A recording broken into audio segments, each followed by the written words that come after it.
So if I talk about existing telco cloud or telco job roles, sorry, not telco cloud, but existing traditional telco job roles, then these are the roles in which almost every job can be categorized.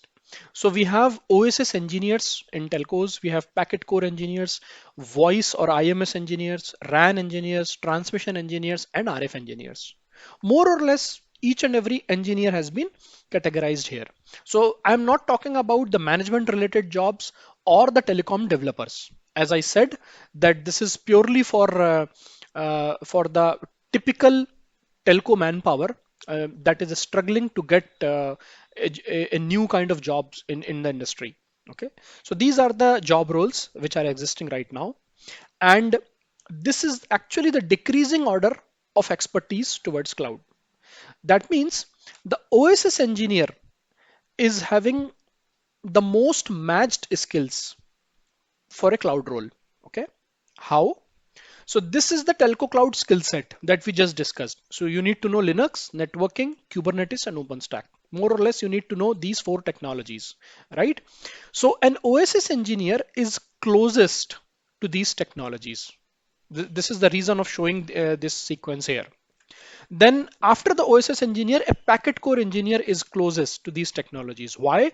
Because the OSS engineer used have to know Linux plus networking at least. So almost every OSS engineer knows about basics of Linux, basics of networking. All he need to do is to learn Kubernetes and OpenStack. Even I know some OSS engineers who know Kubernetes also. So these guys are more closer towards this skill set. Then the packet core, because the packet core guys have good networking skills and they deal with Linux machines also, right? Then comes the voice engineer or the IMS engineer. Then comes the RAN transmission, and finally the RF engineer. So the RF engineer is the person who is far away from this skill set. Okay, so they generally don't log in into Linux machines. They have to deal very little of networking. Okay, OpenStack and Kubernetes are out of their radar, and they have their own proprietary tools through which they analyze data. So although it is a personal choice, it is a personal interest of choice, okay, to move or to acquire the skills, but that's what the state of these engineers in the industry, as I mentioned. So for an RF engineer, uh, I have a personal suggestion. Okay, and this is totally my personal suggestion. However, you can acquire any other skill or any skill that you want to acquire. Okay, so these people can acquire the telco. If they want to move to telco cloud, they can move to telco cloud skill set. Okay, this is the telco cloud skill set, and you should acquire bare minimum knowledge in this skill in these skills which I have mentioned in the previous video, right? For an RF engineer, I have an alternate career option also. So RF engineer are those engineers or those people who deal with the largest amount of data in telcos today. Okay, so they are already doing a lot of data engineer tasks. So they are analyzing the RF data, they are analyzing the drive test logs, they are optimizing the networks, they are dealing with hundreds of thousands of parameters of the radio network on a daily basis or a weekly basis, right?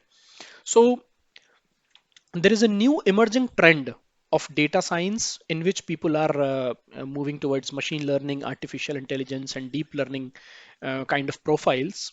So this RF engineer, the existing job of this RF engineer is already matching with a lot of tasks that are being involved in data science or data engineering. Okay, so if you are an RF engineer and if you don't see any interest in acquiring these skills, then if you have interest here, you can move on here. Okay, that will be easy for you as compared to other people here. Okay, so it will be difficult for a RAN engineer to move to data science as compared to an RF engineer. Similarly for voice, packet, and OSS also. However, individual interests can be exceptional. I'm not denying that. Okay, but for an RF engineer, it is it is better that if you want to move out of telcos or if you want to move your career or domain, then this is one of the closest area that you can move on. Now, the golden question, should I do a certification or not?